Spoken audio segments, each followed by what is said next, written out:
O Cântico de Maria, Lucas capítulo 1, versículos 46 a 56. Então disse Maria: a minha alma engrandece ao Senhor, e o meu espírito se alegrou em Deus, meu Salvador, porque contemplou na humildade da sua serva, pois desde agora todas as gerações me considerarão bem-aventurada, porque o poderoso me fez grandes coisas, santo é o seu nome. A sua misericórdia vai de geração em geração sobre os que o temem. Agiu com seu braço valorosamente, dispersou os que no coração alimentavam pensamentos soberbos, derribou do seu trono os poderosos e exaltou os humildes. Encheu de bens os famintos e despediu vazios os ricos. Amparou a Israel, seu servo, a fim de lembrar-se da sua misericórdia a favor de Abraão e de sua descendência para sempre, como prometera aos nossos pais. Maria permaneceu cerca de 3 meses com Isabel e voltou para casa. Bom domingo, abençoada semana para você, na graça e na paz do nosso Senhor Jesus Cristo. Que o Espírito Santo ilumine seu coração, sua mente, para que você entenda a obra grandiosa de Deus. Encontro de gigantes. Veremos hoje o Magnificat, Cântico de Maria, conforme o texto que já lemos em Lucas capítulo 1, versículos 46 até os 56. E esse Cântico de Maria demonstra todo o entendimento de Maria sobre a sua situação e sobre a graça de Deus. Tudo está aí descrito nesse cântico, todo o seu entendimento. E esse cântico foi proferido por Maria logo após ela ouvir aquelas palavras de Isabel. Ficou conhecido como Magnificat de Maria por causa da primeira palavra que aparece na tradução latina do cântico. Magnificat quer dizer engrandece, glorifica. Podemos ver nesse cântico 3 ênfases distintas. Primeiro, graça pessoal. A primeira ênfase do Cântico de Maria é de louvor pela graça divina, da qual ela própria foi objeto.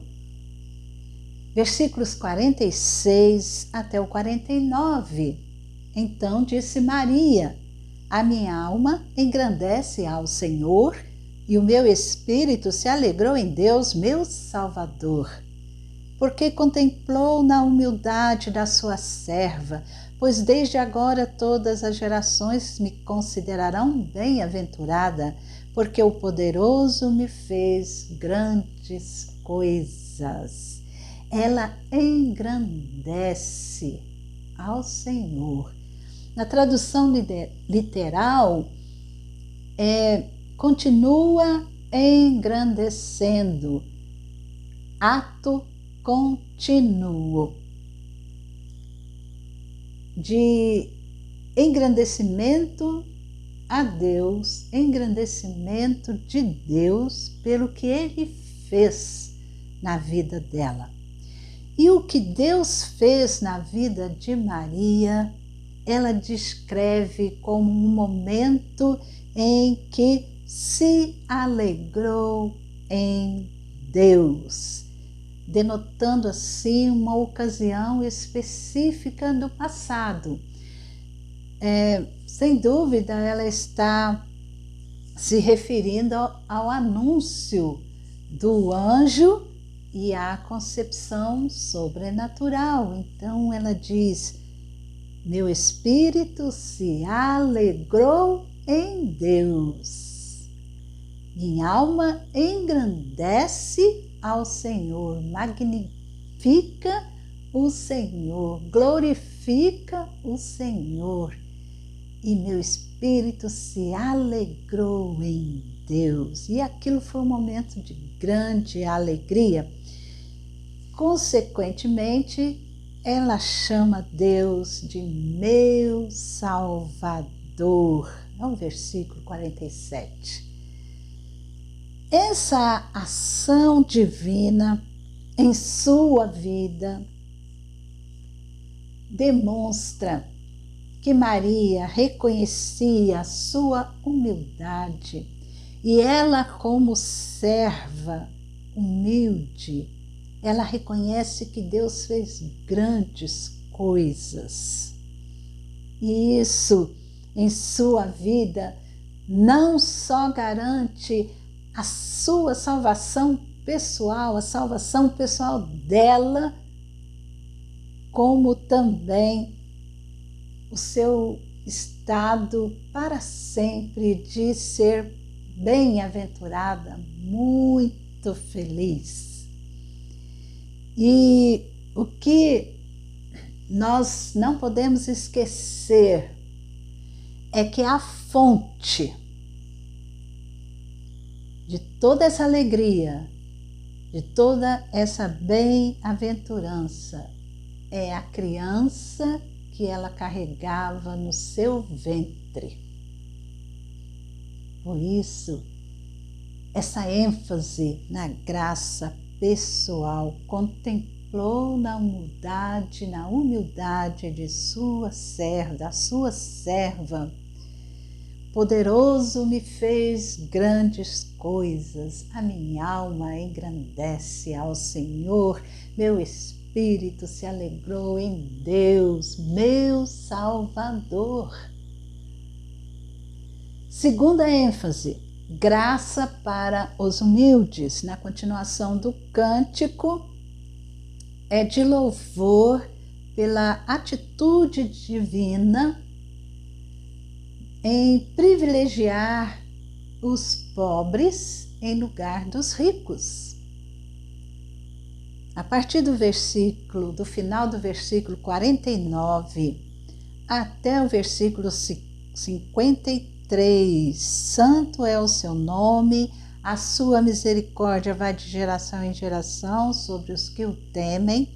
Agiu com seu braço valorosamente, dispersou os que no coração alimentavam pensamentos soberbos, derribou do seu trono os poderosos e exaltou os humildes, encheu de bens os famintos e despediu vazios os ricos. Maria era de Nazaré. Nazaré era uma região pobre. Era uma região que as pessoas não davam muito valor.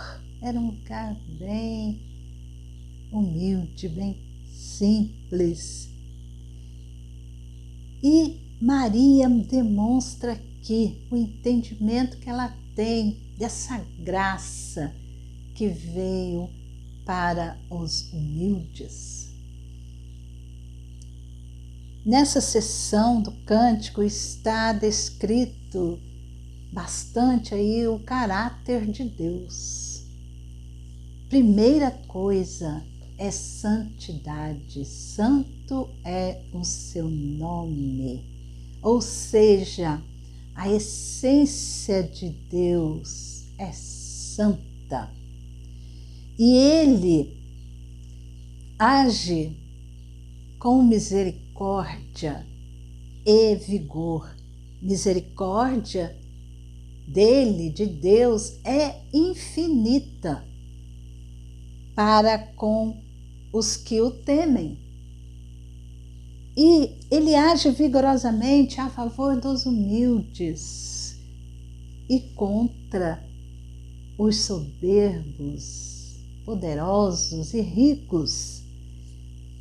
Esses ficam de mãos vazias, enquanto os humildes, os famintos, são agraciados por Ele. E com essas palavras nós podemos ver como estão essas palavras conectadas com a vinda de Jesus, com o nascimento de Jesus, que Jesus corporifica essa profecia. Jesus é santo, Jesus é misericordioso, gracioso, e Jesus age com poder a favor dos humildes. Realmente, de fato, Jesus abraçou os humildes, mas foi recusado pelos poderosos. E os famintos foram e continuam sendo alimentados, enquanto os poderosos, os que se acham abastados, continuam de mãos vazias. Graça para os humildes. E terceira ênfase, graça para Israel. A conclusão do cântico vai focalizar a graça de Deus para com o povo de Israel, sobre o povo de Israel, os versículos 54 e 55, amparou a Israel, seu servo, a fim de lembrar-se da sua misericórdia a favor de Abraão e de sua descendência para sempre, como prometera aos nossos pais. O nascimento de Jesus é a demonstração da misericórdia de Deus sobre Israel. E é o cumprimento de suas promessas a Abraão e aos outros pais da nação. O Messias é o verdadeiro amparo de Israel. É a consumação e a salvação do povo de Deus. Embora grande parte da nação do povo de Israel, grande parte recusou, rejeitou a Jesus como Messias, ele é a salvação definitiva do Israel de Deus, que não é só o povo físico, carnal, ali não é o da carne, mas é o da promessa. A promessa, como nós vemos aqui em Romanos, no capítulo 9, capítulo 9, versículo 6. E não pensemos que a palavra de Deus haja falhado, porque nem todos os de Israel são de fato israelitas, nem por serem descendentes de Abraão são todos seus filhos, mas em Isaque será chamada a tua descendência. Isto é, estes filhos de Deus não são propriamente os da carne, mas devem ser considerados como descendência os filhos da promessa. Porque a palavra da promessa é esta: por esse tempo virei, e Sara terá um filho. É a promessa de Deus. Essa promessa que Deus fez a Abraão, de que nele e na descendência dele seriam abençoadas todas as famílias da terra. Lá em Gênesis, capítulo 12. Ora, disse o Senhor a Abrão: sai da tua terra, da tua parentela e da casa de teu pai, e vai para a terra que te mostrarei. De ti farei uma grande nação, e te abençoarei, e te engrandecerei o nome, se tu uma bênção. Abençoarei os que te abençoarem, e amaldiçoarei os que te amaldiçoarem. Em ti serão benditas todas as famílias da terra. Todas as famílias da terra são benditas. Essa promessa Deus fez a Abraão e Deus estava cumprindo essa promessa para com o povo de Israel, e não somente abençoando a Israel, mas abençoando a toda a humanidade, a todos os que temem a Jesus, ao seu povo que está espalhado em toda a face da terra. Realmente o encontro de Jesus com João Batista foi um encontro de gigantes. Naquele dia, em algum lugar na montanha da Judéia, muitos soberanos, graciosos e misericordiosos planos de Deus foram revelados entre Maria e Isabel. Veja que encontro, que conversa, que visita abençoada e abençoadora. Nós somos bem-aventurados por lermos essas palavras, que antes mesmo do nascimento do Messias e do seu precursor João Batista, Deus já demonstrava a grandiosidade da obra que ele iria realizar. Por isso nós somos felizes, e também somos felizes porque essa obra já foi realizada e podemos cantar juntamente com Maria. O Senhor, o poderoso, nos fez grandes coisas. O que podemos aplicar na nossa vida? Veja como Maria conhecia as profecias. Veja como Maria conhecia a Deus. Veja como Maria só engrandecia a Deus, o seu Salvador.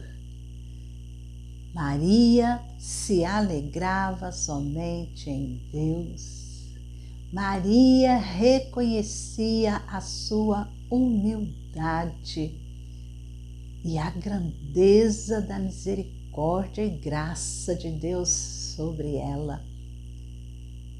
Maria proclamou essas verdades aqui nesse cântico e exaltou ao Senhor da sua vida.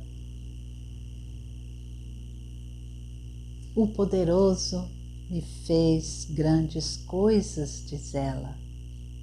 Você pode dizer como Maria? A graça é pessoal.